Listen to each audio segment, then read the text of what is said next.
Hi, I'm John McCrea. I've drawn Hitman, Batman, Superman, Spider-Man, the Hulk, and even Bart Simpson and Scooby-Doo. And I'm here on Splash Page. Woohoo.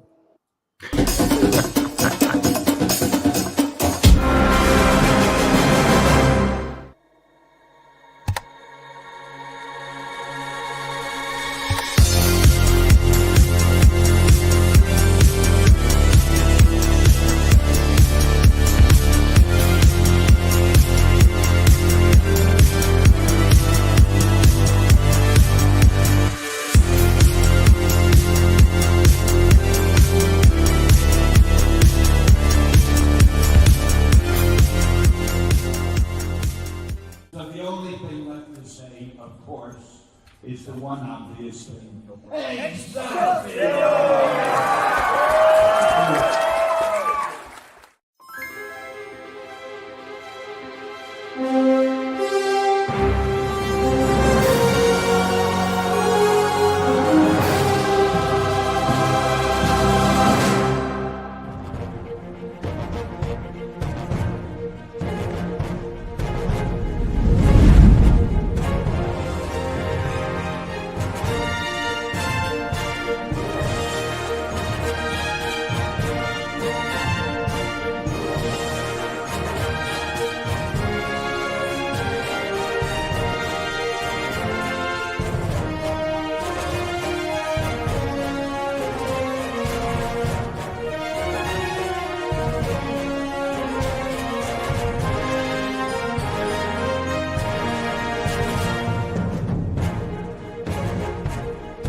Everyone thinks because you're a zombie, you don't know good coffee. Well, they're wrong. There's only one brew that gets my seal of approval. Deadly Grounds coffee is my guilty pleasure. The aroma is so intoxicating. It brings all of my neighbors out of the woodwork. Deadly Grounds coffee. Coffee to die for and zombie approved. It's good to get a little deadly. Use the front door! Oh, they're so disgusting. Hey, I hope everybody's having a great weekend. You are watching Splash Pages, and this is going to be a special international episode. It's going to be a lot of fun. But without further ado, we'll get right into it. Carrie, how's it going? Hey, it's going great. It's a little early for me, but Ratatosker decided that 99 espresso, X-espresso coffee was going to be the way to call it okay to drink this early in the morning. I hope everybody's doing great. We're going to be at Noonan's in spirit, so I actually get to smoke this episode. We have a great guest tonight, and I'm going to send it over to Drew to introduce him. Yeah, speaking of Noonan's, I think he's there now. Cheers, love. Hey, everybody. Happy Saturday, and it's 5 p.m. at some Noonan's in the world, so we have an absolutely amazing guest. You know, I've met him in person, and let me tell you, the legend matches. You've seen his work on Spider-Man. You've seen it on The Boys, on Hitman from DC. He's done a ton of covers. Scooby-Doo, Bart Simpson. His work is just absolutely immaculate. He is the nicest guy. And we're really fortunate that we were able to get him. So everybody, the one, the only, the cheerful bastard, John McCrea. Hi, guys. How you doing? Hey. So, hey, thank you for joining us, John. I really appreciate it. And it's nice to meet you again, although I've only got to meet you once. And literally, I was dressed like this. And it was probably the best experience that I've had in New York Comic Con, especially because I'm walking and no one, again, it's Comic Con. So this is this is nothing. They're like, okay, green, Yeah. It's a green coat. Yeah, I mean, I literally passed a Lobo like this, and I was just like, and I'm like, nope, not gonna, nope. We're not. I was like, no, we've settled it. We had an agreement. I'm gonna keep walking. I'm not dealing with this. There was no sequel. But that was like, and it's funny because I was telling my friend, he was like, no, and I was like, I showed the photo I took with you because I was like, pictures didn't happen, and he was like, that's awesome. I'm like, yep, I got to meet both of them. I'm good. So Sure.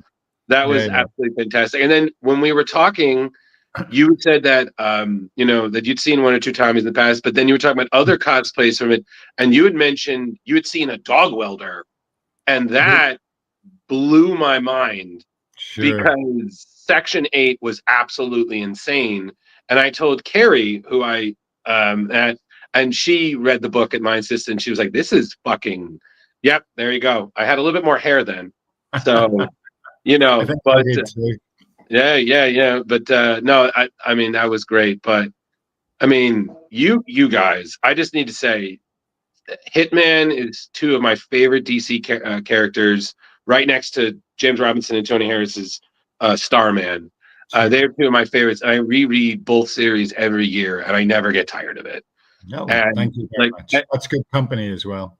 Yeah, and I just say it every time I tell people, like, read these series, and they're like, "What's going to happen?" I was like, "You're going to love these characters, but your heart's going to get broken along the way." Sure. And every time someone's like, "You bastard," I'm like, "I warned you. I said, Tommy doesn't lie, except when he has to." Yeah, So, sure. yeah, it's true. Yeah. So guys, I worked on Starman as well, yeah, Yeah. true. So Yeah. No, trust me. I had the big stack for you to sign at New Sure. York. So I think there was one of the Starmen was among that. So, but seriously, man, thank you. But guys, please talk. I could just keep fan rambling. So Carrie, Leo? fan rambling. Yeah, By the way, it wasn't a dog welder cosplay. It was Lady Dog Welder. Kelly, who I've known for years, showed up dressed as Lady Dog Welder at one of the shows, and that was awesome. My God. That was awesome. Yeah. I have photos of her, welding a dog to my face. So that's good. Yeah, it was That's great. amazing. That is so great. Thanks, if you're listening. Oh, no, absolutely. So, okay, I feel like, Leo, can we start with the one that kind of broke you two? Can we talk about Tangled Web for a minute? Because I felt so bad bringing it up, but I was like, yeah, he did Spider-Man, and then I was like, sure.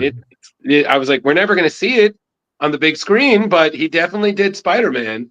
But I mean, John, I got to tell you, like I have a few comics that stuck with me, like what you and Garth did with that broke me a little because I have arachnophobia. Oh, really? Yeah. So this was just a nightmare for me. Okay. This tiny little spot, like it wasn't just that. It was like, oh no, it talks. I'm like, oh no. So I can only imagine, like, what was your, like, because you and Garth have been working for so long together. So what was, like, did you at any point think, like, wow, like reading the script, are you ever like shocked, or you're like, no, this is normal? I think I'm rarely been shocked by a script. I think possibly some of the boys might have, when I was drawing possibly on Herogasm. And I think I was more, though thinking about it, no, not really. I was more racked with annoyance actually with Herogasm because there was a sequence in where a hooker is being fucked by a dog, and I forgot to put a little cape on the dog to turn it into crypto. And afterwards, I was like, shit, I missed a trick there. The dog should have had a cape. It should have been. Oh my God! Crypto, obviously not crypto, but I know. Anyway, but other than that, no, I don't think I really. I mean, I've known Garth for a long time, and he's done some. Actually, usually when I'm working with him, you get a script and you work on it, and because you're working on it yourself, because it's a process that you're going through, right? It's not really, it doesn't really bother me. But if I was reading, like, he sent me a bunch of issues of Crossed, and I read the first issue, I believe, and then just went, nope, that's enough, and slammed it shut, and just took them down to the local comic shop and handed them to them and said, find somebody who'll enjoy this. And it was just too much for me. And so I think And I think that's possibly because I didn't draw it myself. If I'd Right. actually had to draw it, I would have just, it would have become a process instead of actually me sort of consuming the media or what have you. It was me involved in it. And so it distracts you from whatever horrors might lie within it.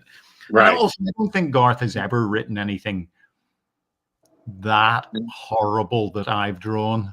I mean, there's been some weird fucked up shit, but not anything that disgusting and horrible. Not like Crossed. I don't think I've ever drawn anything that approaches anything that was in Crossed. Fair. But yeah, like this, I'm sorry. This just oh God. I'm sorry. Like I said, we do a thing where we recommend things, and it's a chore to see if it breaks Leo, and he'll just message me. He was like, "What the fuck?" And when we came on, I was like, "What'd you think?" He was like, he just shakes his head, and he's just like, I'm like, "Oh boy." Yeah. Well, if you're not into spiders or what have you, I've seen like way too many horrors in my life, and it's just certain things that will kind of like I don't know if it's PTSD or something like that, but I enjoyed it, but it was definitely a lot of what the fuck moments, and then start to thinking like his bully there, like first how awful that how Peter was treated, but how many people did he kill over the years? You start thinking like this is so many years past school, he was killing so many people per year, and it's just and it wasn't just people. And it was also like he admitted, it was like, yeah, the odd child. I'm like, yo, you're a monster. But then, and then on top of it, he still walk around this delusion like Peter's life is perfect and he's owed this wonderful existence. And I'm like, you don't know shit, Carl. Like, you're a fucking idiot. Which is like what like you just evil. Yeah, just evil. But the one moment that was terrifying for me that again I read it, I was like, ugh, was when I think he's about to go and Peter and his landlord comes in and just walks in, is like, nope. And I'm like, wow, no. What a bad time to check in on your tenant. Yeah. So, Carrie, what did you think? Just real quick, he is evil, but also what a friggin' idiot, because he ate the spider. It's like he couldn't get the biter to bite him, so he just ate it. Like, what the heck? Yeah, well, Carrie, what do you think? Yes, I dreamt about spiders, but that's not entirely new. But it wasn't the most pleasant thing I've read. And it's weird because for me coming into it, I've already I'd read Hitman, and so I was expecting that. And this art style is so different. It was the first thing that really caught me. I was like expecting all the darkness and the inking and the lines and stuff and the shadowing when it comes from you. And then it was like, oh, this is completely different. And I was like, it's a little cartoony. Holy shit. It was kind of how it went. That was kind of my, I'd like to mess about with styles and swap things around a little bit. And certainly back then more so. But I thought because it was quite horrific, it would be quite nice to draw it in an almost open line, Tintin-ish type of nice, happy European style, and then have the horror sort of within that, and see how it worked and how people reacted to it. And to a degree, I sort of think that I remember meeting up with John Cassaday, and he had just seen the first issue of that, and him going, I really love this new style of yours, John, and that was a real nice thing to hear from the big fan himself. So yeah, God bless him. Absolutely, especially John Cassaday, absolutely. I mean, I was pretty good friends with John, and we hung out a lot, and I used to crash at his apartment in New York when I'd go over to New York and go out in the tear with him. Well, for as long as I could manage before John destroyed me and left me lying in the gutter, and he wandered off another bar. But anyway, I do miss the big fella. So I got to meet him at one terrific con, and he was just the nicest guy, and sure. yeah, he was wonderful. And when, like you said, what a loss, but he has a, Yeah. like you, he's just a great legacy of wonderful work. So yeah, Well, but oh my God, I think it's also so funny because I've talked to quite a few creators, and I love hearing when you guys are doing behind the scenes. Like I was mhm. like, yeah, they go to restaurants and they prank each other and they drink and they goof around just as much as the rest of us. But it's always funny. Just I was like, yeah, these people who write your comics are people. They fuck around too, you know? Sure, Yeah, sure. Yeah. We're just as we're probably more hopeless and fucked up than the absolutely. average. Uh, Another creator had a really good saying where he said when he goes to cons, it's not more about the con. It's like a reunion, with Sure, all friends, sure. which I found that totally heartening. So speaking of the States, are you planning any conventions this year? No, Over No. no. I mean, I'm still not 100% over my long COVID, and it meant I couldn't travel at all. Sorry to hear For that. the so for the past 4 or 5 years. But now I'm okay. But I've done a few shows in the UK where I am, but I've decided I'll stretch my wings a wee bit. So I'm doing a few in Europe this year, but I'm not going to. I mean, partly I'm just not keen on going to America at the moment, and Smart. partly That's fair.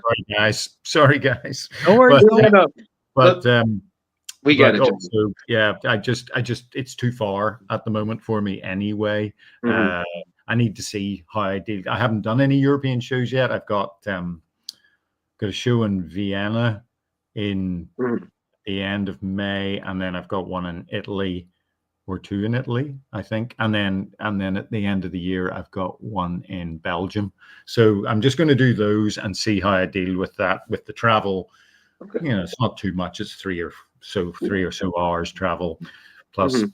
sort of whatever, and see how I deal with that. And then maybe, depending on, if America still exists, I'll perhaps start thinking about shows in the States Okay. at some point. I Well, don't know.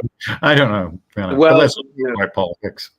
Well, listen, if you're at a con that we're all at, I mean, that would be just awesome. But, I hope those cons go well, travel Well, wise, experience, the good thing about a lot of the European shows is that the cities you get to go to and see are just absolutely beautiful. Yeah. I've done a couple of shows in Italy, and I've just been sitting there going, why do I live where I live? Why am I not here? This is ridiculous. Fuck. Yeah. So yeah. That anyway. Yeah. But, well, I will say, I guess, Leo, we should probably talk about the elephant in the room.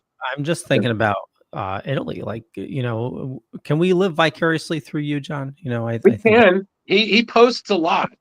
The man lives Oh, artwork, life.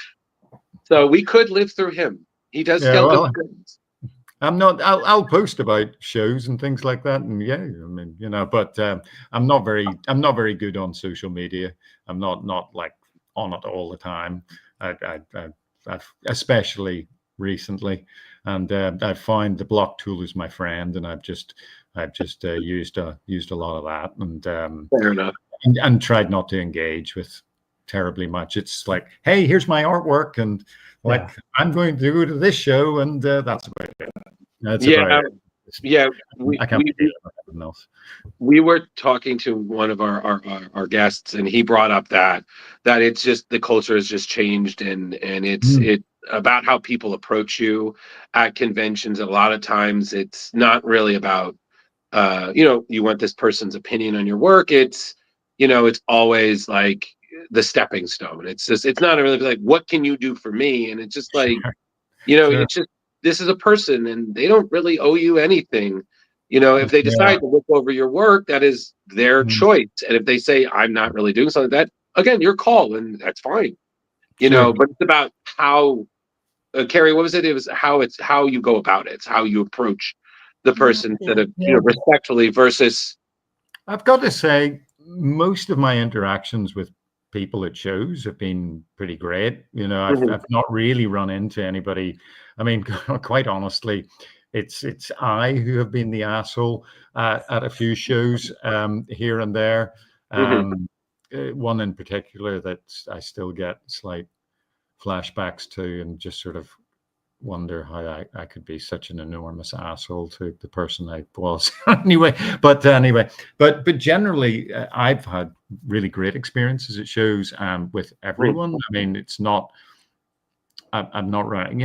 Possibly a couple of. I mean, I did see another artist acting like an asshole one time, and just sort of shook my head in dismay as to why even be at a show if you're going to act like that. But a couple of artists, in fact, I was thinking, not naming any names, but I love going to shows, and I generally have a terrific time. I just it's you always meet really lovely people, and they tell you you're great. So I don't know.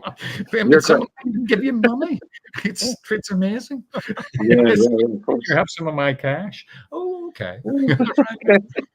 Well, all right. Well, I will say in terms of one time when I got to meet you, you signed a print for me, which Leo, if you wouldn't mind bringing up, it's one of my. Which one is it? That's the Hitman bar. Okay.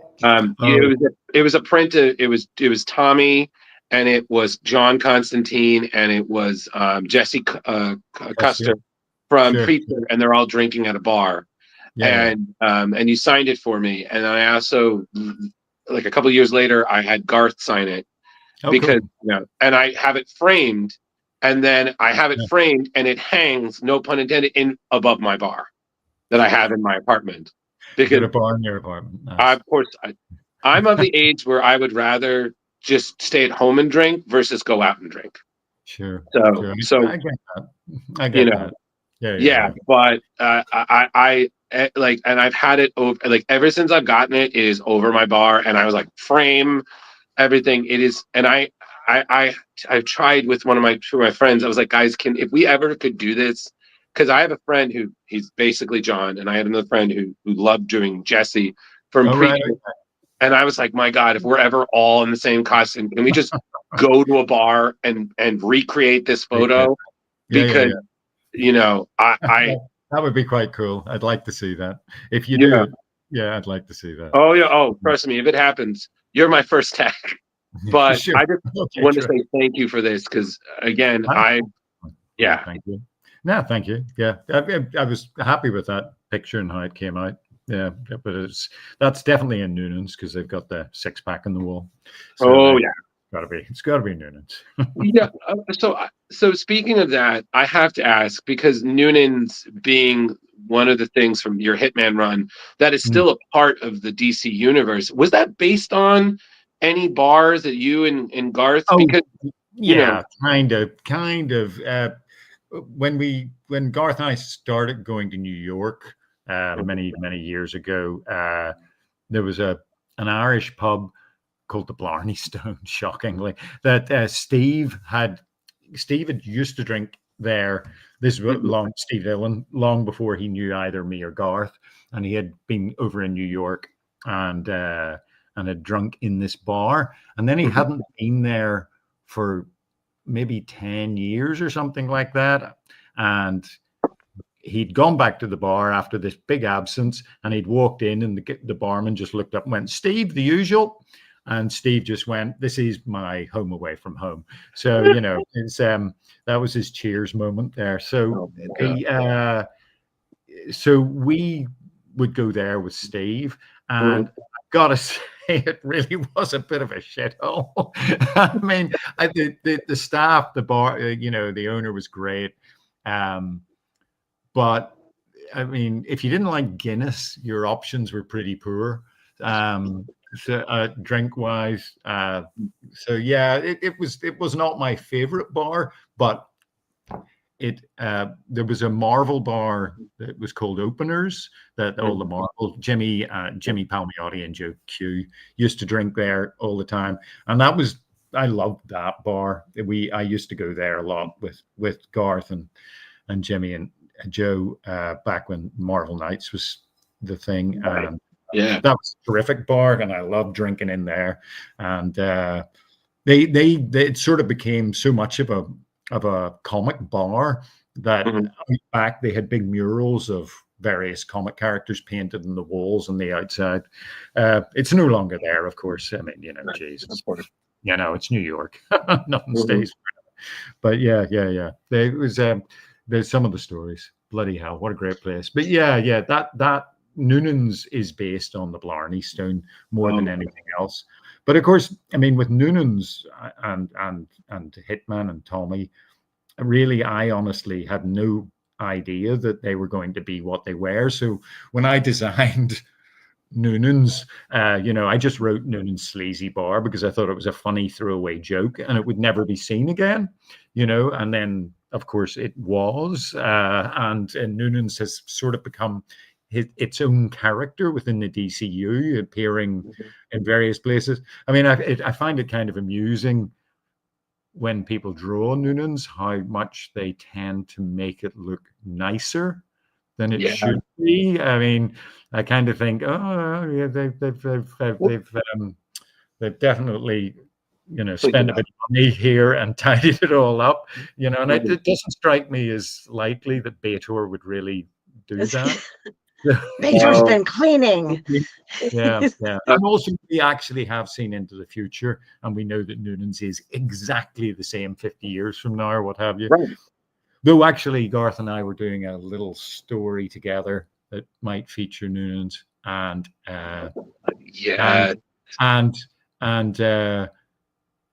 what was I? And Garth pointed out that we're halfway to the 50 years point in when we flashed for 50 years, we are now more than halfway to that point. And I was just like read that in the script and just went, oh my fucking god. Oh, Jesus Christ, where's my walker? God almighty, where's give me my walker and send me off to the old folks home. Jesus. Well, it's actually funny you said it, because I noticed that as well, because I'm still reading a lot, and I actually remembered prior to the interview, I was like, wait a second, I know 2 books where Noonan showed up, and I actually pulled photos. Leo, can you pull up the one from Batman? Yeah, Leo, can you pull up the one from Batman and Robin? Yeah, well, that'll be Pete Tomasi wrote that. Yeah, I presume. exactly. Well, Pete was our editor on Hitman, and Pete was a huge backer, so I love Pete. Absolutely. Yeah. Oh yeah, and that's exactly the thing. And it's besides you and Garth, Pete is the only other person that I had sign the series, because again, I'm the editor. So so in there, you have that's Hacken showing up too. Yeah, Hacken showing up. He's still got the rubber hand. He got the Mickey Mouse sound. Yeah, and then he shows up, and he's Batman just shows up out of nowhere, and then Leo, the second page, please. Great picture of Batman. Yeah, and then if you zoom in, you see, like, again, that's Patrick Gleason, and he's just he has the little images. You got Nat and Tommy with Hacken, and then you've got Section 8 on the other side, and it's just Pat's a sweetie, so he is. He's and obviously much more famous than I am these days. He's gone. Phew, Pat is doing very well. But he was always a big Hitman fan. Him and Doug Mankey, two of the biggest Hitman fans, and always a big backers of us, and just which was very, very flattering indeed. Both tremendous talents.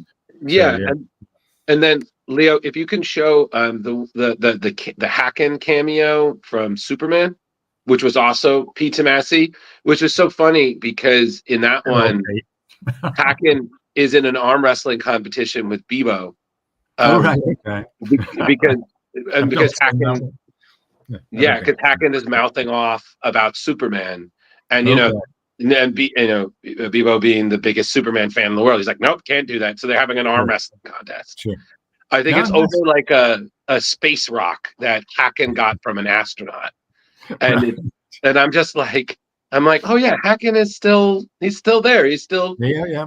doing the thing, and I'm just like, Yeah. oh good, like, but Still again, getting his ass kicked. oh god, yeah, that even when you guys made him extremely intelligent in Section 8, reading books at the bar while Sure. Beethoven's serving the drinks, I was like, Yeah. nope, he's still hacking, still an Oh, yeah. idiot. Yeah.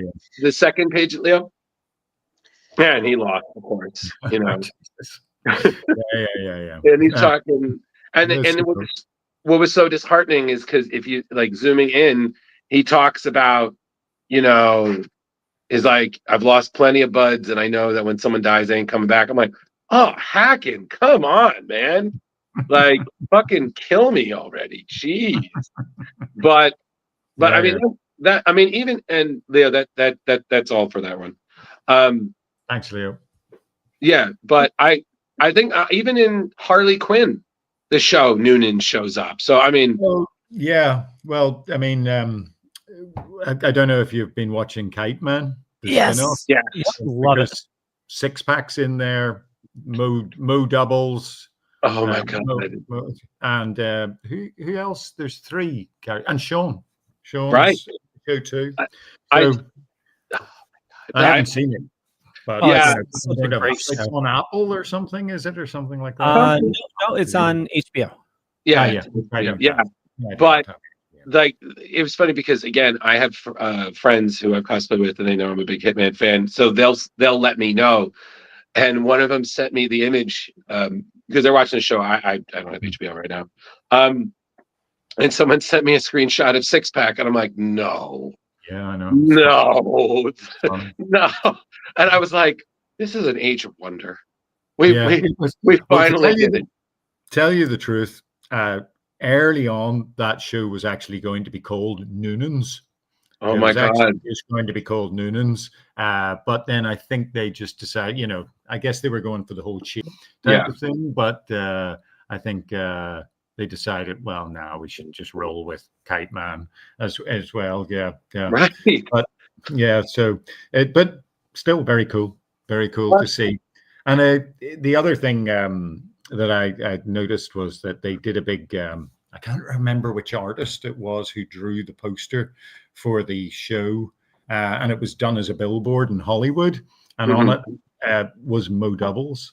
And if you had told me that out of all the characters I've created, over time, right, that Mo Doubles was going to be the first character that I would ever have on a billboard, I would have just looked at you like you were fucking nuts. And but here it is, Mo Doubles is the first character I've ever created that's made it onto a Hollywood billboard.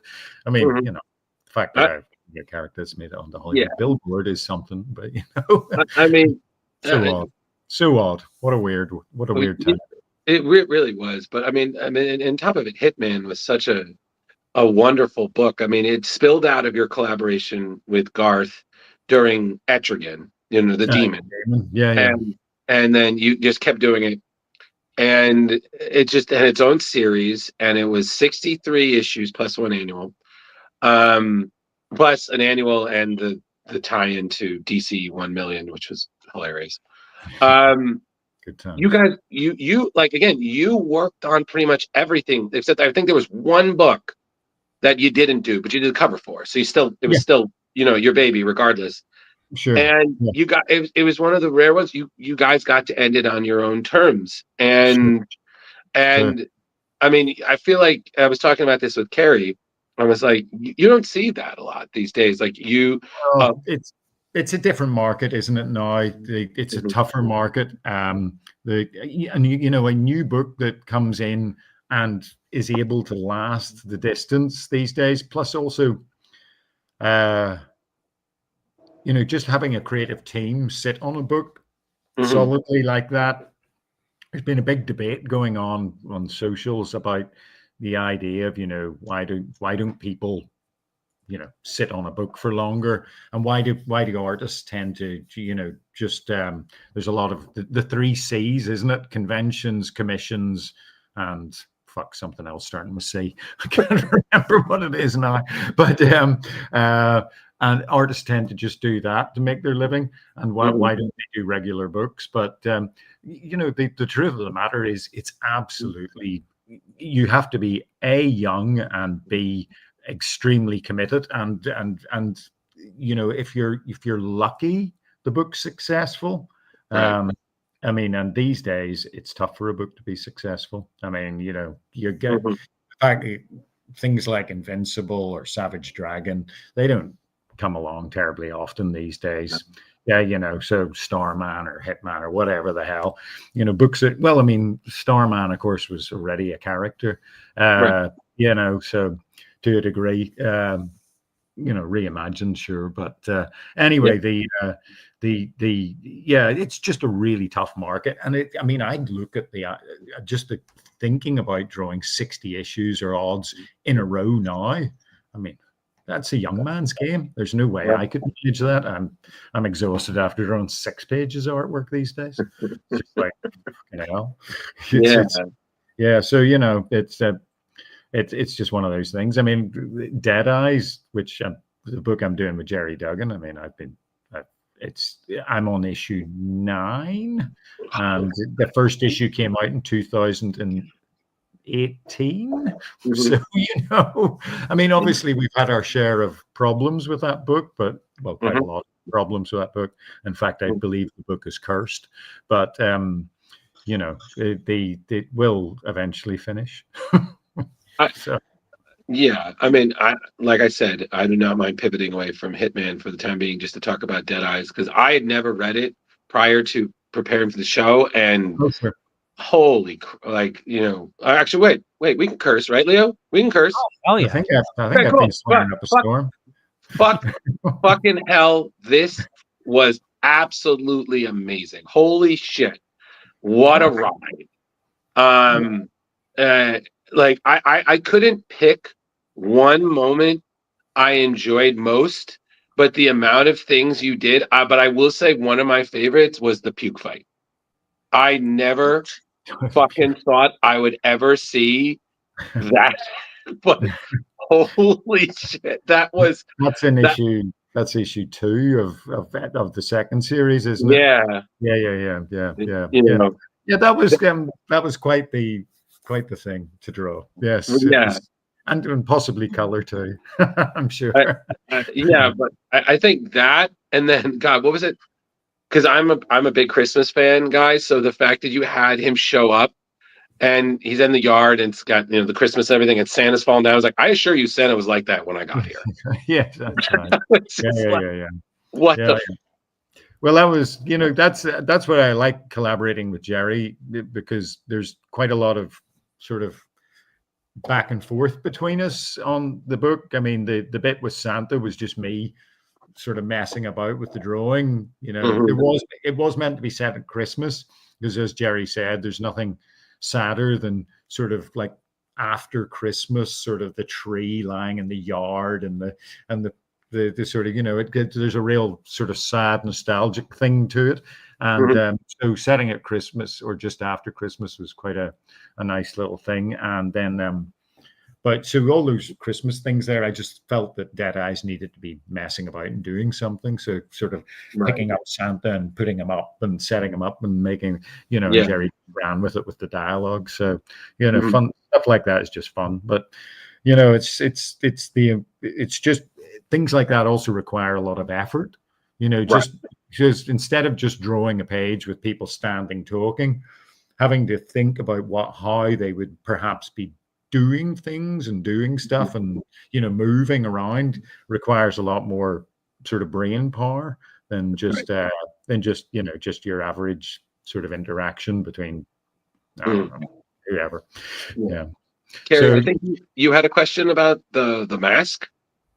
Yeah, I'm going to be doing a cosplay with something kind of similar from a different artist, but the mask is kind of the same. And I was wondering, when you were doing it, do you envision that mask being made of? Like what type of? Well, actually, if you look at the back of the book, I actually cosplayed as Dead Eyes when we announced it. When we announced the book at the Image Expo, Mhm. but, so we came, each team came up on stage to sort of introduce their book and talk about their book. The ones that were going to be coming out that year. And so I thought, well, fuck it, I'll cosplay as Dead Eyes, be the first cosplayer on my own book. And and it's just a cloth mask. I mean, obviously you can't see shit out of it with the red X's over it. You can't see. So I had to kind of have Jerry lead me out. Well, the X's were sort of slightly set off, and the fabric was quite thin. So there, I could make out sort of vague shapes, but I don't know about cosplaying and then going to a convention and being in a crowded place and not being able to see. That might be tricky. So I would, I don't know.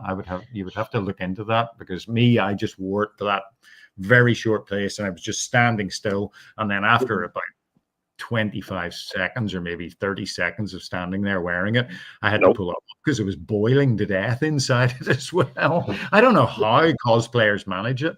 That you see them walking around with these enormous costumes on and things like that. Nicely done, Leo. And it's just, oh, well, fine. There you go. Yeah, there you go.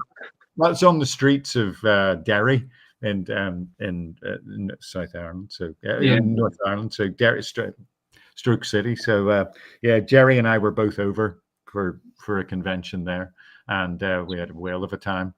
And I ran around the streets wearing the mask and the hat.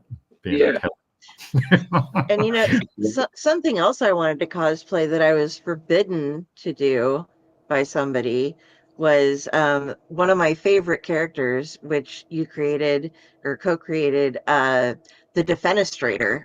Oh, right. Okay. I wanted to make the window and just have it at our booth at Terrificon and randomly go around and crash it over people, have it cut out, but yeah, absolutely. Yeah. Why were you forbidden? Why were you forbidden from doing this? It's not really forbidden. I didn't. Wait a second. Why are you putting me on the spot, Carrie? I didn't say I'm forbidden. I just said that we would get in trouble if you just kept smashing people with windows. I was gonna let people see. I'm a huge fan of Defenestration. You got to expect things to be slightly odd. Yeah, that's fair. But I love Prague because of all of the Defenestrations of Prague. I don't know if you're a big fan of the Defenestrations of Prague or not, but and you're going to have which to ones you actually. That to me. Okay, so historically, back these took place in 1419, 1483, and 1618. Back in Prague, the first one, they went ahead and just took a couple of the members of the city council and launched them through a window. And because the people were upset, so it was okay, and so that's how they killed their leaders and unalived them or whatever it's supposed to now. But then the next one in 1483, they had already offed them. So, but then, they're Prague. So they're like, well, man, we had this defenestration thing going on. So they took them and then launched them. They took the bodies and carried them up into the same building and then defenestrated them. So whether that counts or not, we aren't really sure. And then in the last one, officially, it was people under the Habsburgs, which I really just dislike the Habsburgs. I mean, not the current ones, but the older Habsburgs. And so it was this whole thing going on about, whether they had to be Catholic or not, and if they could stay Protestant. And they went ahead and launched some more people out the windows there. And they didn't pass away, though. They landed in a pile of dung. So it's one of those things again where it's like, okay, technically, if you went through the window, you have been defenestrated. You don't need to end up dead. I think, You just need to make it through the window. I would go. I think it would be a great idea if you lived in Prague to just buy a building, have a large area, put one of those like things that, you know, the stunt doubles or whatever jump onto the big mattress things or full of air. Yeah. And then like have a diner and stuff, and you can sit outside in the courtyard and watch people, and you can go up, and depending on how much of a daredevil you are, you know, sign a waiver and get thrown out of a like second or third story window. Yeah. Just be like, I was defenestrated in Prague. And I think it would be lovely. So is it defenestrated or gravity challenged? No, defenestrated. Don't go through the window. It's defenestration. Okay, so, I just need to say this, Carrie. That is the greatest history lesson you have ever done here. I'm educated about defenestration now. Like I feel like thank you. Defenestrations of you know. So and now you know. Thank you because now a couple others after that. I appreciate that character even more, even though he died a horrible death. But See, I was all about I've been all about the defenestrations of Prague, and I just think that's great. And then when I saw the character, I was just like, this character was written for me. Possibly so. Possibly so. The idea of the guy surviving by landing in dung sort of makes me feel like we missed a trick there. And there should have been like the crapper or something. Oh my God. Clapped down in front of the defenestrator so that when he defenestrated people, they landed in a pile of crap as well. Yeah. Listen, no. But back to Hitman. I like I said, I reread it all the time. Everything was fantastic. I will say, having reread it, personally speaking, I think the zombie aquarium arc and Ace of Killers are two of my favorites because they are just so fucking crazy. Like, especially because I'm a zombie movie fan. So what you and Garth did with zombie sea animals and critters, I was like, I'm sorry, I will never look at the aquarium the same. I have seen what zombie penguins look like when their heads are chopped off. You have. And that was extremely accurate. My drawings of penguins were extremely accurate as well. Yeah. So it's very realistic. I didn't reference a penguin. I just sort of went, what does a penguin look like? I just made it up out of my head. And I'm not 100% sure that's really what they look like, but you know, whatever. It doesn't matter. Hack it across. The species that went through the Galapagos and then, you know, turned into that. Then ended up in Gotham. So, you know, whatever works. I will say, though, Leo, can you bring up the Jaws one? Because rereading this, I just realized that I am that friend. Because Tommy's doing Jaws references while they're in the Shark Tank. And I'm like, I am 100% that friend. Who and I'm like, that is so me. Well, this is amazing. But terrified me, especially since I finally saw Deep Blue Sea. And I was like, I don't know if I'm more terrified of smart sharks or zombie sharks. Because I was like, I don't know. I was like, Nat had it right. I was like, you got to blow the fuck that shit up. Like, you cannot leave a zombie shark alive. No, I think not. Yeah, absolutely. Leo, it's the other one. Hitman, Jaws. Yeah, right. He's doing the Jaws. Yeah. Yep. Hold on, it didn't. I mean, well, that too is terrifying. Like that is, I think so. Come Halloween, they invite me one of my new screensavers, just zombie aquarium. I was like, hi, kid friendly. You know, I think there's a film that was obviously completely lifted from Zombie Night at the Gotham Aquarium, that basically deals with a zombie aquarium, you know, and it goes so they fucked us there as far as doing that within Hitman, unfortunately, you know, because everybody will look at it and go, oh, you've copied that film, that B film that was made about 10 years ago. It's just, no, damn your eyes. So we got stiffed on that one by whoever it was that made whatever that movie was. There's Zombievers. Zombie. No, please. Yeah, Zombie. and that one's terrifying because someone gets bit and they start turning into like a human beaver hybrid. It is the weirdest thing ever. It's just like it was just one of those like someone like this right now. I am 100% like Tommy in that moment. And these two, especially Carrie, because she's roomed with me. She's like, Drew is that friend. Is that not right, Carrie? Oh, yes, you are. A long-suffering sigh. No, He is Carrie, the most like. You see this energy he has right now? It never goes away. Gotcha. Nope. I am getting quite tired. I must admit. Yeah, I'm not gonna lie. Yeah, I'm not gonna lie, John. The good Lord was like, "You shall never do cocaine. I'm gonna give you ADD," and I'm like, but no, just like I said, Hitman, like especially Ace of Killers. I mean, you had that's my favorite arc. Oh my God, you had Catwoman, Etrigan, Section 8. You had the mob, and the Mauser coming back hot, ready to fucking fuck Tommy shit up. The final battle of the church, and then I swear to God, anytime you and Garth just brought in Etrigan, I'm like, oh boy, this guy's back, because you guys, oh my God, I think it's that one. He pinches Etrigan's cheek, and I'm like, Tommy, you have the biggest cojones in all of the cauldron, because that is a demon from hell. Yeah, and I think he it was actually in the demon that he did that, but they flashed back to it where Etrigan shows up in the church and he's like, oh yeah, I kind of owe you one, don't I? Yeah.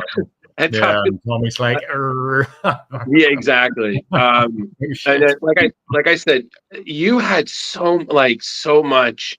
Like when I looked over everything, I was like, I don't think there was anything you and Garth didn't touch on. You had the superheroes, you had zombies, you had dinosaurs, you had, I'm sure there was aliens at one point. You did the future, where Tommy got sent into the future. You did the, even like Garth had him in like the Old West kind of. It was just and surprisingly, World War II showed up as well. Yeah. I mean, who go figure with Garth? I honestly was shocked. But I will say, if there's one more thing about Hitman, and then of course we'll talk about anything else. My God, Tommy quoting Darth Vader anytime Batman showed up was, oh my God. Yeah. Well, every time. every time. Every time. I don't know which one I loved more. I think it was the Cataclysm one where he shows up and he's like, the troops, Lord Vader has, or the JLA Hitman who's like, Lord Vader, your mind tricks. I was like, I'm done. This man, I am so done. What? I mean, like I said, and on top of it, he's still a part of DC. I mean, they keep releasing the omnibus, so the spirit is still there. That omnibus did extremely well for DC. They're very happy, and they're pushing forward the release date in the second one. So because it did much better than they were expecting. So that was the one released last year, right?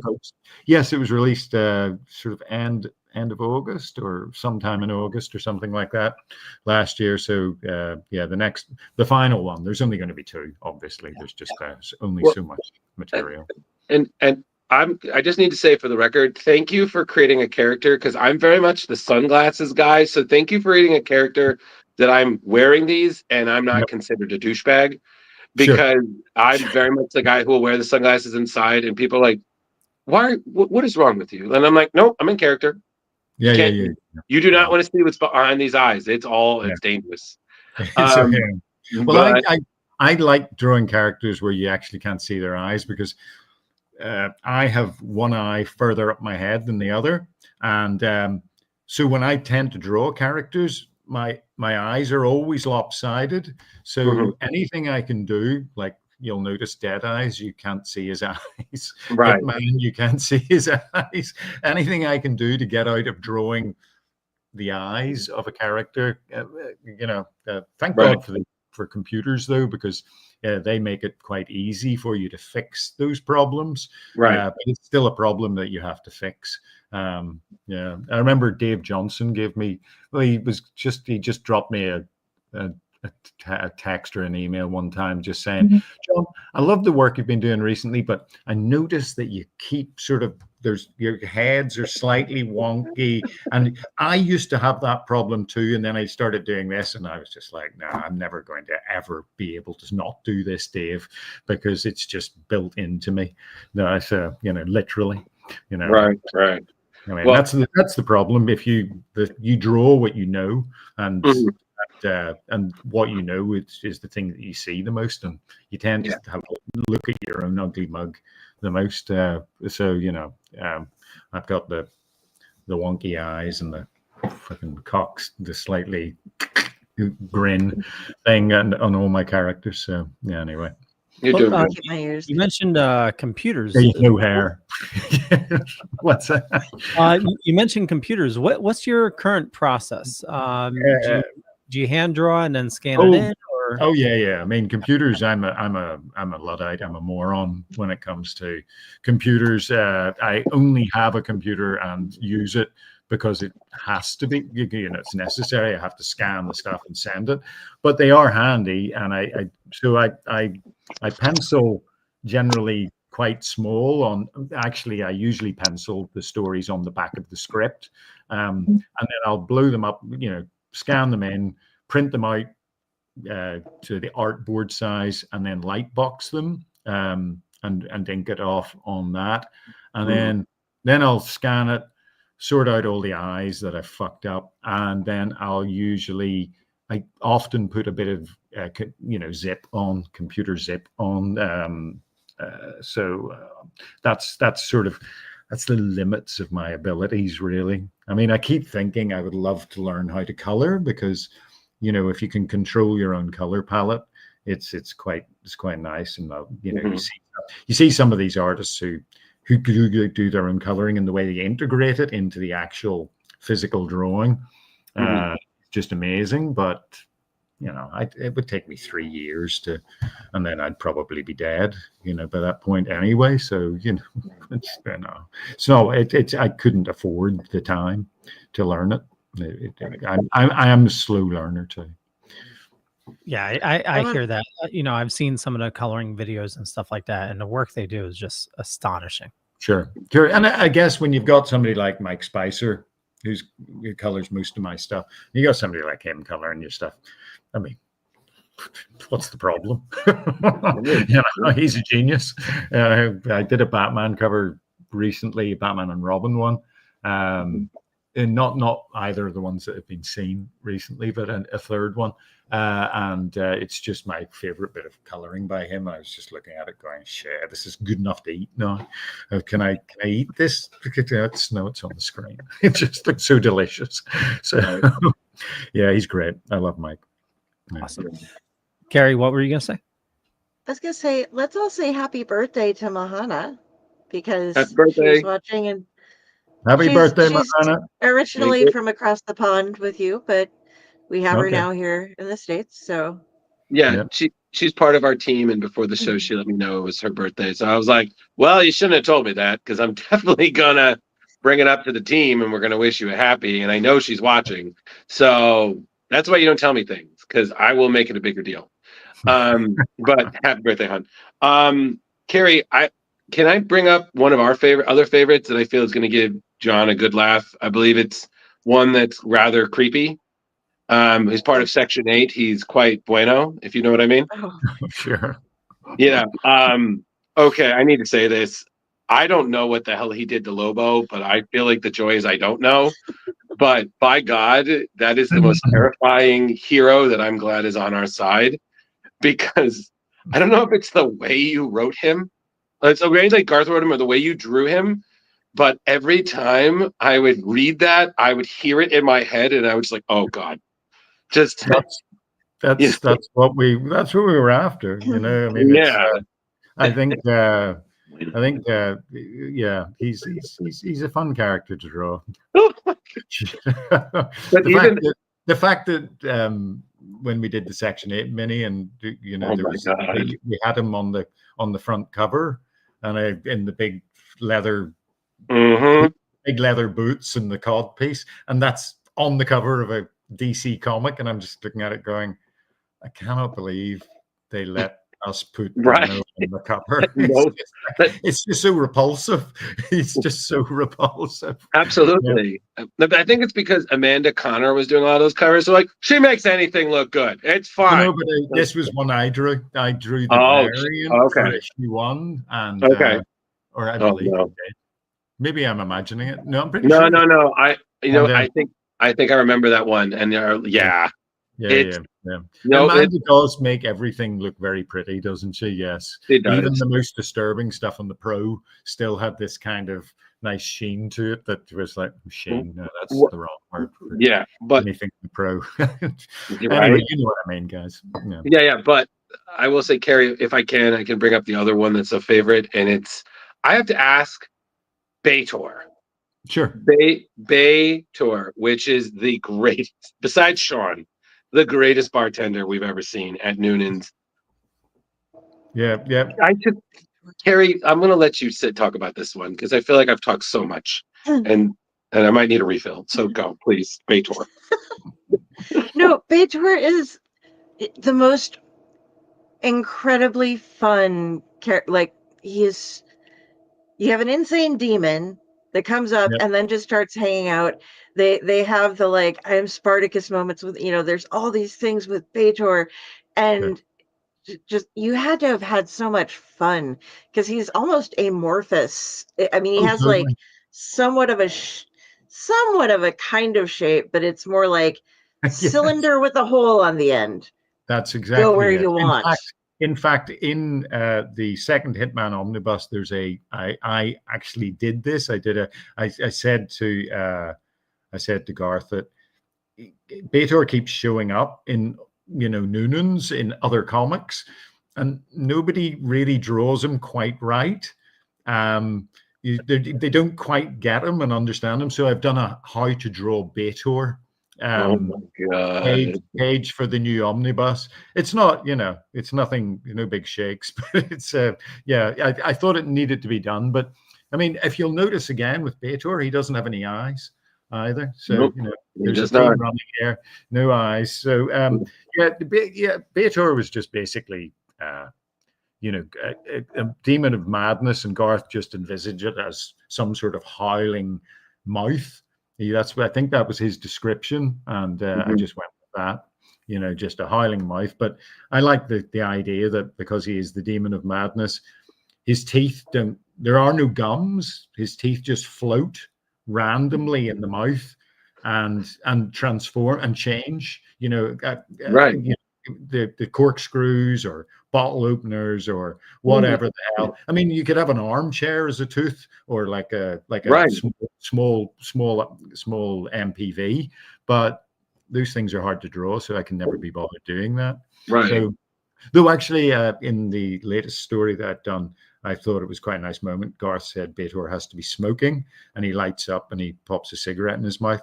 So I just made one of his teeth become a cigarette holder, and he just pops the cigarette into the cigarette holder tooth. And I was just like, yeah, that works nicely. Yeah, and I will say, because I think that they had a St. Patrick's Day celebration, and I'm Beitoro. I am Beitor. Yeah, I am Beitor. I'm like, I'm done. He's dancing. I'm done. That was one of those moments. Tommy's sitting there with breaking the glass in his hand. Yeah, and oh my God, music. It was just again, the cast was just fantastic. The whole like I said, every part. I never get tired of reading it. Personally speaking, just every beat was fantastic. You guys balance the humor and the emotional moments so well. Like every time, even though I know the ending's coming, every time it breaks me because it's just so sad.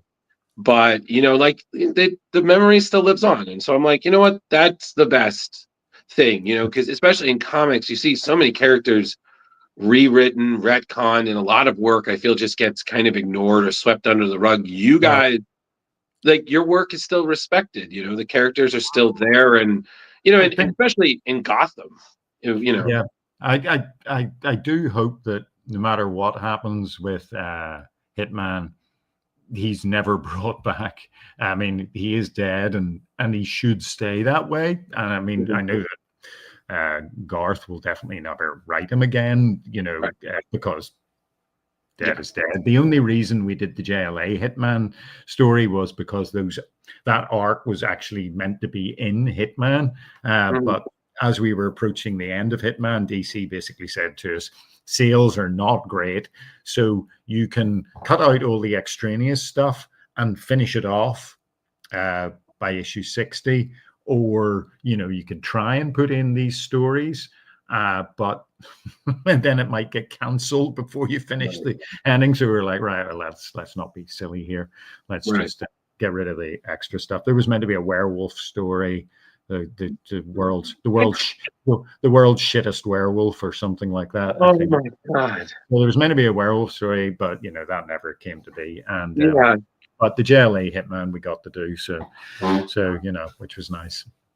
God. We have a question. Hi. Did I miss which one character he loves that is most like his personality? Ooh, like my personality? Your personality. Yes. Well, I mean, you know, as an artist, most artists tend to draw themselves, though an idealized version of themselves, usually. So you know, so most of my characters do tend to end up looking like me a bit, you know, slightly less decrepit, but you know, somewhat. And I remember I was meeting up with Garth in New York at a bar with one of his. And he was with his girlfriend, and I walked in and she went, God, he just looks like Tommy. You know, she just turned to him and went, God, yeah, see, he just looks like Tommy. And I was like, you know, it's because I fucking am. Just stick a pair of glasses on and take photographs and draw myself as Tommy. So yeah. But as to who are like me, Christ, probably Tommy. Without the guns. You know, I've never shot a gun in my life, but certainly I used to like a drink, and you know, and so I'd imagine I am a bit like Tommy. Good taste there. Sure. We've been talking about bars a lot, and you were just talking about a drink, and you are over in the UK. So here, I used to do stand-up comedy. Okay. Mm-hmm. And had a local club that we would do like not really an open mic night. It was like those of us that were doing comedy had kind of rehearsal. It was a workshop sort of night that we would do. And then every other week we would have just a basic open night for people. And so one night we had a bunch of people from the RAF come in. Because they were stranded. I'm in Lincoln, Nebraska, like the dead center of the United States, surrounded by corn. But we have an airport that can service the planes. So I had like 10, 15 members of the RAF came in, and they took over our open mic room. And so you have to tell me, is it real or were they just fucking with me? That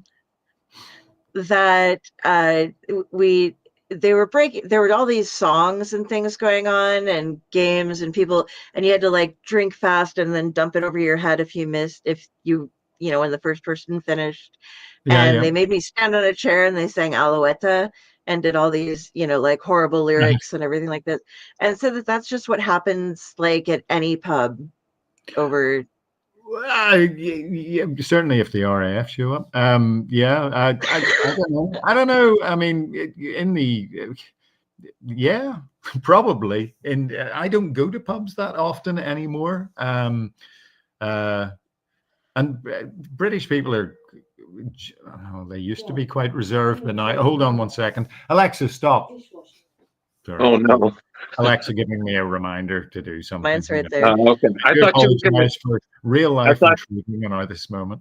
Okay, I thought she was going to give you some facts about RAF. I was like, whoa, Alexa, no, I'm good. Yeah, absolutely. It's like anywhere, isn't it? Britain's just like anywhere. It depends on the ingredients of the people, the mix you get. And Okay. sometimes you can get a very nice quiet evening in a pub, and other times, well, yeah, it's pool cues around the back of the head. So it's just, depends on what you consider a good night out as to whether you. Okay. They were just that one did insisting sound to like me a good like, night out. oh, they all came back here with me. And then my roommate I'm like, by the way, I brought home the RAF. So Just the lot. and she was just All of them. like it was, yeah. Well, and I was working at a hotel, and they were staying there, and so they had to take the same cab. Like they got a big like minivan cab, and it took them like 3 or 4 trips to get all of them there, and it's not that far away.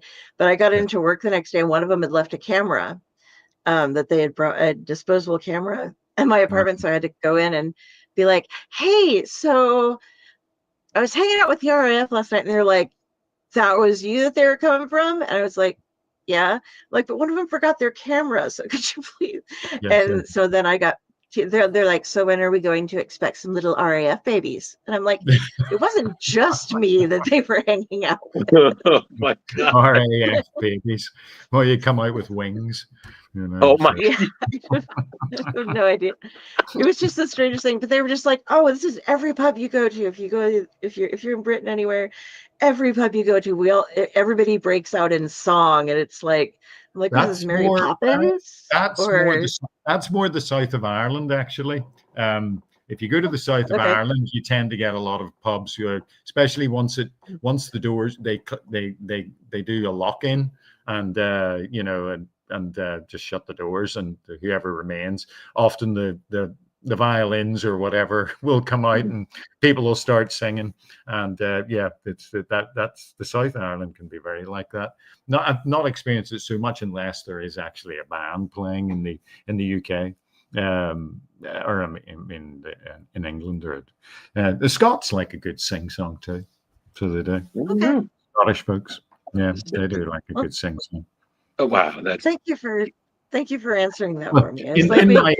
In my very limited experience, I must say that my favorite place to drink, though, out of anywhere, is New York. I mean, I've always had the greatest friggin' time in New York, and drinking there is just, you're welcome.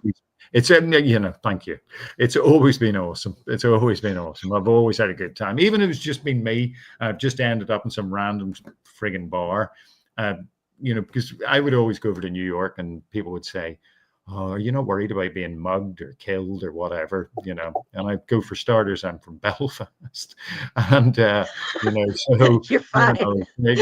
We had our own things that we worried about, but also I have never had an ounce of bother in New York.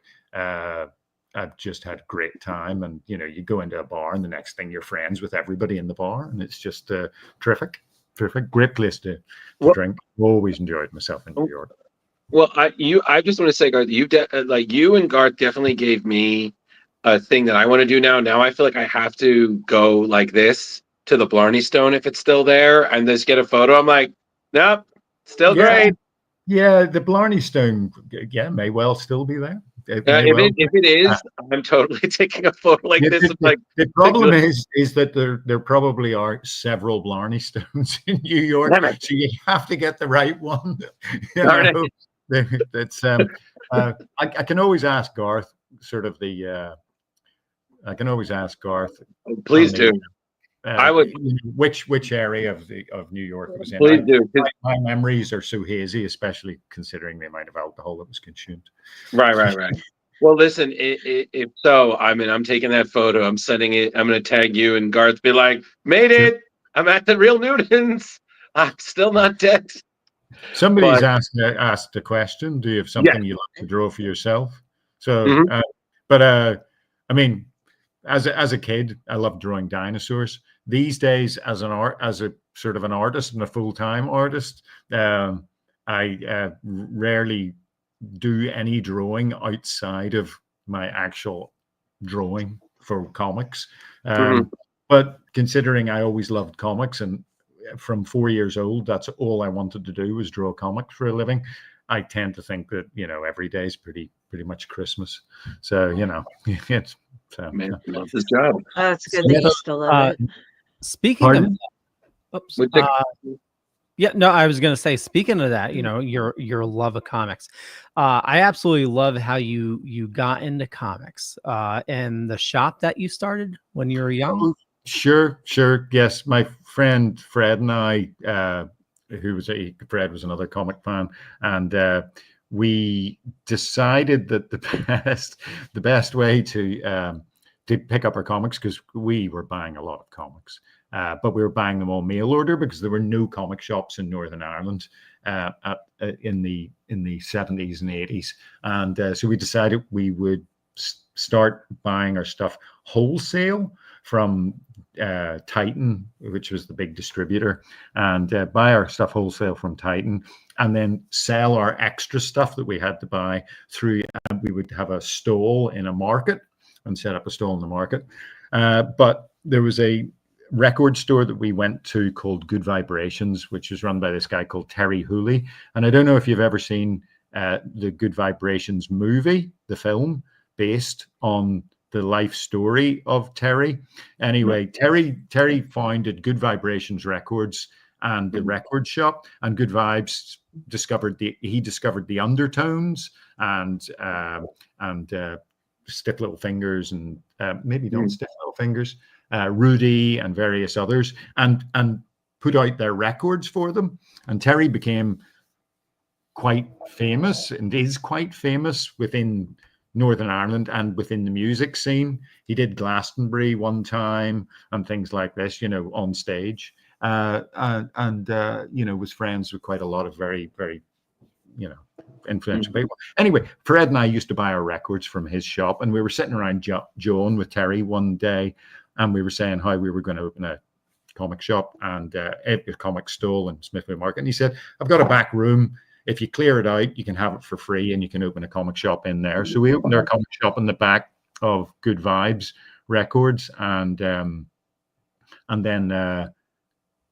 one of our regular customers was Garth, back when he was a sort of a wet behind the ears punk, and he used to come in and buy his copies of Concrete and Cerebus and what have you, Office, and the thing was, everybody who came into my store knew that I was drawing comics. I had got a few little bits and pieces by this point. I'd done a Centurions comic for the UK. If you remember Centurions, it was stupid toy tie-in par extreme.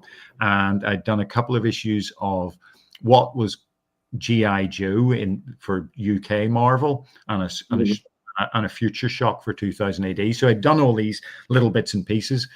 So people were always saying, "I've got an idea for a story," or "Let's team up," and this and that. And Garth came in and said, Crisis, the comic Crisis was coming out at the time, which was 2000 AD's sister comic.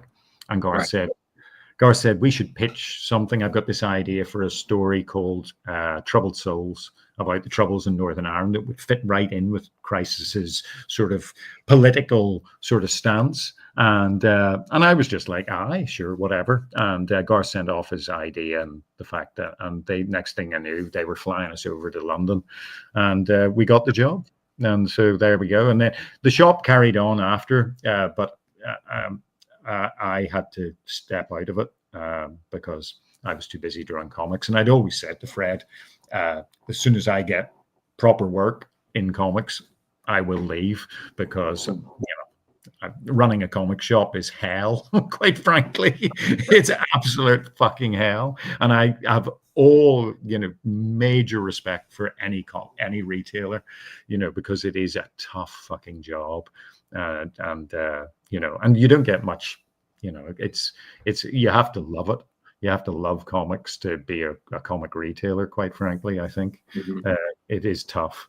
It is tough. I remember you would order 5 copies of Batman, I say, and because 5 people had expressed an interest in buying Batman off you, so you'd order 5 copies of Batman, and 3 months later, those 5 copies would show up, and 1 person would show up and buy Batman off you. I mean, obviously, that's not true of Batman. Actually, we sold plenty of copies of Batman, but you know what I mean. So you would be left with 4 unsold copies of whatever the fuck, and And I just don't know how you do it. It's such a tough job. Anyway, enough of that. Yay, retailers, support your local comic shop, kids. Get out there and buy from them, and don't buy from AMA bastards or whatever they're called. Yeah, totally. We're all about supporting your local comic shop. Absolutely, every day. Yes. So, what books were you collecting when you were starting out, or when you were young? Well, in the UK, our distribution of American comics was extremely random and it wasn't until Stanley decided to start printing British comics, British Marvel comics specifically for the UK market. I mean, it was all reprints initially with new covers often. But those were the things that got me hooked in comics. Avengers #8 or something like that was my very first issue. And then I was just hooked. And I mean, my mom and dad brought me home the Avengers, and I just read it and went, yeah, this is what I want to do when I grow up. I want to draw comics. And they deeply regretted buying me a comic for the next 20 years, because they were just like, what a kid from Northern Ireland. They just couldn't compute drawing comics. What? How do you make money out of that? Does that exist? Is it real? All these things that parents ask their kids when they say they want to be like a YouTube video person. And I look at my kids and go, what? How do you make money out of that? Is it real? And then I have to remember, hold on a second, that's exactly what my parents said to me about drawing comics. Live your dream, kid. Live your fucking dream. Do it. Live your fucking dream. Yeah. So yeah, I just read everything, basically. I tried to read everything. I was a bit of a Marvel zombie, so I leant towards Marvel. But when I got to about 14 or 15, I started going over to London and going to real comic shops like Forbidden Planet and Comic Showcase in London. And I discovered independent comics. I discovered Mage and Concrete and Love and Rockets and things like that. And I just bought all of those. And I bought everything I could get my hands on. I worked in a builder's yard to support my habit, and just bought as many comics as I possibly fucking could. So yes, but I was still, I kind of grew out of Marvel by about, I don't know. I think my last copy of the X-Men, regular copy of X-Men, was about issue 1 after Paul Smith left, basically. After Paul Smith stopped drawing the X-Men, I kind of sort of went, and then sort of gave up on it. And I would only pick up issues if Barry Windsor Smith or Arthur Adams drew them. So yeah, but I was more about the indie stuff.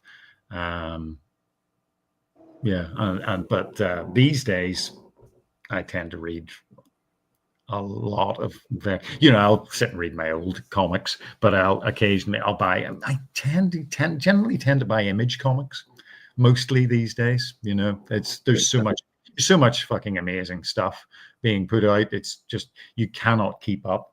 And you see people saying how there's not any good artists anymore in comics. Nothing compares to the 70s or whatever. And it's just like, no, that's just, yeah, there were a lot of amazing artists in the 70s, but there's a lot of amazing artists now, and they're all either Italian or Croatian or just South American. I mean, all those bastards can draw. Absolute motherfuckers. And every time I look at one of these guys' artwork, I just weep. It's just like, you're so natural and organic, and your figure work flows and everything's flawless. Stop it, please stop it. It's just right. I hate them all. I hate them all. No jealousy at all. No, absolutely not. Just yeah. I loathe you, but I respect you. Yes. Yeah. So, well, since again you've been a fan for so long, I do have to ask you. You've been to conventions. What was a moment at a convention that you yourself like fanboyed out? Like you were like you got to Oh, meet someone. well, Like speaking of Paul Smith, I think was I was yeah. at San Diego, and at the top of the Hyatt used to be the bar Mhm. where everybody met and got pissed. And I was sitting up there with somebody, and I looked across the floor, across the crowded room, and I saw Paul Smith, and our eyes met, and sparks flew. And I was like, oh my God, that's Paul Smith over there. I'm just going to go over and talk to him. And I went over and I started chatting to him, and he was lovely. And then I said to him, listen, Paul, we've been chatting away here, but I'm just going to just do my fanboy bit for a bit. And I just sort of talked to him about the X-Men and things. Actually, I tell this story, so I do, to a lot of people, but I can't actually tell the real story on air. So if you ever catch up with me at a con, ask me the real story of my conversation with Paul Smith. But it was interesting because I fanboyed over Paul Smith like crazy for a bit. And then at another San Diego a few years later, I was at the Dead Dog Party, the Bill Chapman's Dead Dog Party. And me and Paul Smith were sitting chatting. And by now I was just best friends with him. and Paul Smith went, oh my God, there's Jim Steranko, Neil Adams, and fucking somebody else. Paul Levitz. There's Jim Steranko, Paul Levitz, and Neil Adams talking. I've got to go over and find out what they're talking about. So I just sat where I was and had a drink. And Paul went over and they chatted a bit. And then Paul came back after a bit and he went, they were talking about retailing. Jesus Christ. But Neil Adams did say to me, I really love your stuff, man. And Paul was like, ugh. He was all geeking out. And I was just like, we all geek out. We all geek out. We've all got our levels. Me, I was geeking out over Paul Smith. Then Paul Smith's geeking out over Neil Adams. And then Neil Adams is probably geeking out over somebody. But Christ knows. But yeah. So it's really, really interesting. But that's one of my fanboy stories. Absolutely. No, absolutely. I'm a big fan of Paul, especially on Leave It Chance that he did with James Robinson. And we tried getting him on the show, but he was really nice about it. He was like, thank you for reaching out. I just don't do podcasts, but good luck on your show. And I'm like, this is the nicest rejection I think I've gotten like ever. Like, I like you more now. Thank you, sir. Like, just a clapback. It's not like me when I told you to go fuck yourselves, but then I listen. I don't know, man. Meeting you in person, but then getting you on the show, I was like, I'm always kind of waiting for something like "fuck you." I'm like, all right, well, I tried. And I just would tell them, guys, I tried. He told me to go fuck myself, and they're like, oh, okay. Well, let's other people. I'm questioned out. I think I'm like John. I need a nap now. Do you guys have anything else? Carrie, Leo, Carrie? I think you covered most things, Drew. I got my defenestration and mask questions out. I had some fun there. Yeah, good. Got to ask about the bars. Oops. Yeah, you did. Cool. Leo, I know we are running a little late, but one question we try to ask everybody: when I know you absolutely love your job. But when you are not drawing comics, what do you geek out about? Is like or what do you decompress? Well, I watch a lot of telly and films, I guess, and I think the thing that I've enjoyed most recently, I read a fair bit too. I try to, at any rate, find the time to keep reading, but the thing that I enjoyed most recently the book I read most recently that I enjoyed most was The Secret History by Donna Tartt, which was superb. I just read it recently and I was like, fuck, I know I'm a little bit behind the times on that one. But my favorite TV show of recent has been the Marvelous Miss Maisel, which I just love so much. In fact, I've watched the show completely 6 times now. I've watched it fully through 6 times now. And I was watching it for the 6th time, and my wife just said to me, John, you really are getting a little bit obsessive about this show. You know, don't you think you better stop watching it and maybe watch something else? And I realized possibly I was. Yes, it was getting beyond It's such a beyond good the joke. Oh, it's terrific. It's terrific. Yeah. It's not a bum note in the whole thing. No, It's just absolutely. great from start to end, and she is fabulous.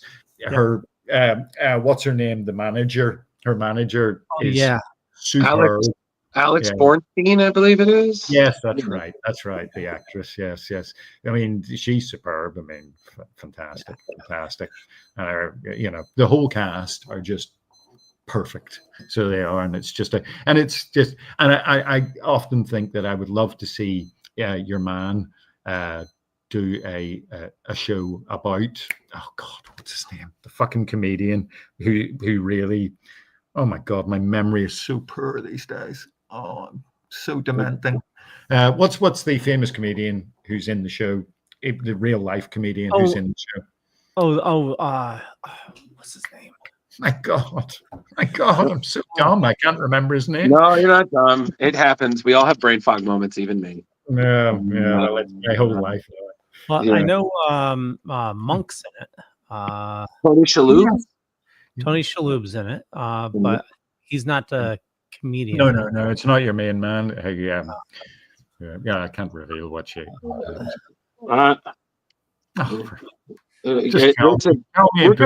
gonna figure this out, man. We're gonna get there. I'm looking it up. Hold on. Yeah, The I know. internet- Help the me, internet- internet, for Christ's sakes. What is Kevin Pollak?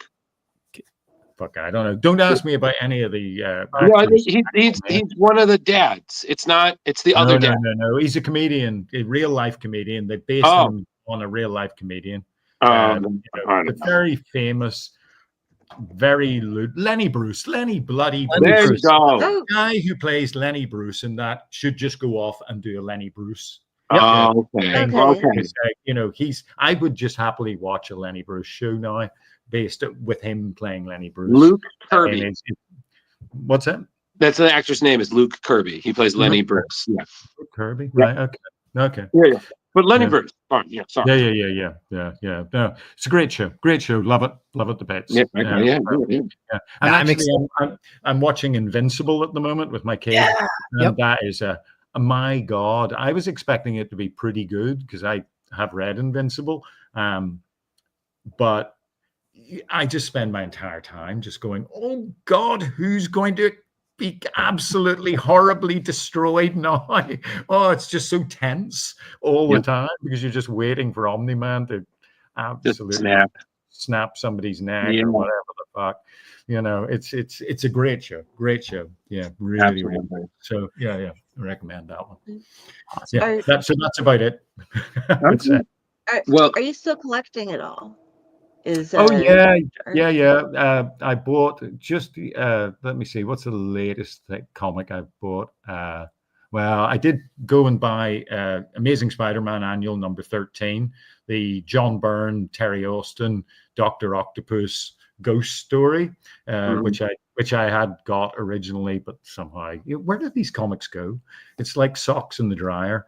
You buy these comics and they just vanish. I don't know what the hell's going on. But anyway, so I rebought that. And I think the last comic I read that's a modern new comic, I cannot remember. 8 by Raphael Albuquerque. Yeah, 8, brilliant. I read that just the other day, and it was tremendous. Yeah, image book, naturally. Nice. Yeah, he's a lovely guy. I met him in Spain at a convention, and it's just a terrifically nice fella. But again, one of those guys who just so good at drawing that I want to strangle him. So it's not fair. It's just not fair. It's fine. Yeah. But all right, well. I was just going to say for Image, the new Transformers. Image now has Transformers with Skybound. I picked up the first issue, because I felt I should support Mike Spicer because, I didn't think it would do very well, and I figured, I've never heard of the artist. somebody put it around there. Never heard of the artist, but I figured I'd do Mike a solid and pick up a copy of it, just to boost the sales. Fair enough, right? And it is of course frigging amazing. Yeah, he's awesome. I bought that anything by your man who drew Silver Surfer Black and that Doctor Strange miniseries, whatever his name is, if you can remember the name of him. So, yeah, I'm so terrible with names. I just can't remember it. But yeah, he's tremendous too. American artists. So the three of us going, oh, you mean? Yeah, exactly. Exactly. Yeah, we're all the same, aren't we? That guy. That guy. He's got that he's very stylized, and the Doctor Strange miniseries he did recently was just mind-boggling. There's some of the pages in that. I got the big Treasury edition of it, and some of the pages in that. Did you say you said Silver Surfer Black, right, John? Is that Tradmore? Tradmore, yeah, Tradmore. Gotcha. Unbelievable! What an artist! Nice. Oh my God. Yeah, he just so good. So goddamn imaginative. Yeah. Oh well, I also picked up the latest Judge Dredd trade paperback by Rob Williams and Henry Flint. Not the nice house, but the one about oh fuck it, doesn't matter. Anyway, it's tremendous too. It's tremendous too. That Henry Flint is like my favorite 2000 AD artist at the moment. It's just so good as well. Sort of slightly Mike McMahon, slightly Carlos Esquerra, slightly his own thing, and it's just beautiful. So a bit of Frank Miller creeping in into his work as well. Just so good. Yeah, that's amazing. Yeah, well, John, thank you so much for taking the time to join us today. This was absolutely amazing, and we really appreciate you having the time. And I look forward to the next time in the future. We'll see you at a con in the US. Sure. Like you said, we're all still there for that. Yes, that would be nice. but before we kind of sign everything off, is there any social media that is the best way to reach you? Keep an eye on your work, anything like that? Sure, I'm on Twitter for my sins, still hanging in there, despite my better judgment.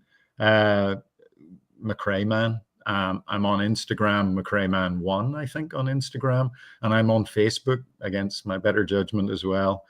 I mean, my God, what can you do? All of these things are owned by monsters, so it's just. I guess it's. Anyway, so I'm on those three, and that's about all I can handle. So you can find me on there, and I'm fairly, if you ask me a question, I'll answer it. So it's true. It's very true. Yeah. So anyway. Well, what were you going to say there, Drew? No, I was just saying that I'm good. You guys. Drew's absolutely pissed. No, I'm not. I'm wishing this was a real cigarette, John. Yeah, absolutely. Oh, I see the bar behind you now with the picture of it. There it is. Nothing like you can't be a hitman without a bar. You gotta have that place that you can just shit. But thank you again, John. We really appreciate it. My pleasure, guys. It's been great being on. Thanks very much, Carrie, Leo, Drew. Thank you for having me. It's been an absolute pleasure. I've enjoyed chatting with you all. Yeah, well, you earned that nap. I'm going to tell you, you earned that. Whatever you were going to sleep, you earned it, buddy. Yeah. But like I said, as Leo said, the Red X, and then just let it upload to 100. And if there's any issues, we'll reach out with a link. Okay. Super stuff. Awesome. Okay. You take it easy, guys. Thanks for listening, folks. Bye. That was awesome. I just want to say for the record, I'm not drunk. Are you exhausted? It's already 3:00 and I'm like, I have so much more to do. But yeah, I guess we just should we just sign off? What do you guys want? Yeah, actually, hold on. How you doing there, John? Yeah, I'm fine. I'm fine. I'm fine. So I'll just, shall I just? Yeah. Just hit the leave studio on the button on Yeah, the yeah. bottom. I can actually press the red X now. You Yep. can, sir. I can. Right. Okay. Listen, thanks again. It's been No lovely chatting problem. with you all. And thanks for the Prague defenestration information. Oh yeah. Try saying that fast. Prague information defenestration. Oh, fuck. I fucked that up. Anyway, I'm here for you to educate. She is. thank you very much. Okay, guys. It's Thanks been a for having pleasure. us. Nice to You meet you. take it easy. All the Thank best. you. You too. Bye. Well, wrap things up. I want to thank everybody for watching this fine evening.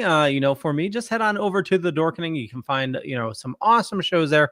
We do have some other comic-based shows like, the Dork Night, Comics Paradox, and of course here, Splash Pages, Epic Tales from the Sewers, and then you have some horror-based shows as well, Wicked Horror shows, Still Token with, and just a bunch of stuff.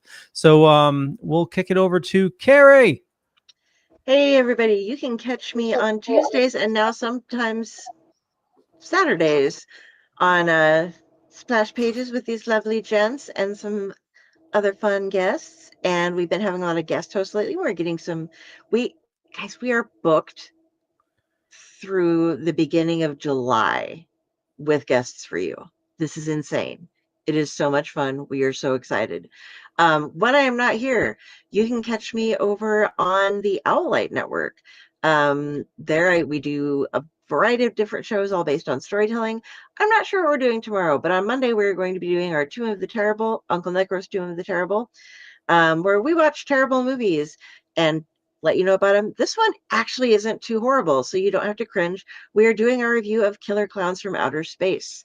And then I'll let Drew talk about next week's guest. If you want to find me, though, reach out at Carrie Sanders on Facebook. If you see a crow staring at you, that is me judging you. And from there, you can see my author page, read my books if you want to, or my stories that are in books if you want to. And if you want to shout out and say hi, I'll say hi back. I have no life, so if you want to talk to Rat Oscar, you go through me. And let's pass it on to Drew so we can see what's going on next week. Hey everybody. My God, it's so bright now. Oh, thank you so much for joining us, everybody. We know you had a lot. Thank you so much. God damn it, Leo. Thank you so much for joining us today. It was absolutely great. We hope you had a great time. Join us next Tuesday when we have inker artist Mark Morales coming by to talk about some of the great work he's been a part of, which we're going to talk about his work with JMS. That's John Michael Straczynski and Olivier Copier on Thor. His work with Brian Michael Bendis and the Great Lung Yu on Secret Invasion, and Siege, which was Bendis and Copiel again. So very pumped among those things. He's a great creator, so it's gonna be awesome. If you need to chat with me, I'm on Facebook, Ghostbusterman 1984, on Instagram, and I'm on Blue Sky. And I believe in the power of memes and dreams equally. And if you hit me up, I'll get back to you. I swear, I'm just really busy. So just keep it cool, okay? Awesome. With that, we'll catch you later. Bye. Bye, Catch you everybody. later. Later.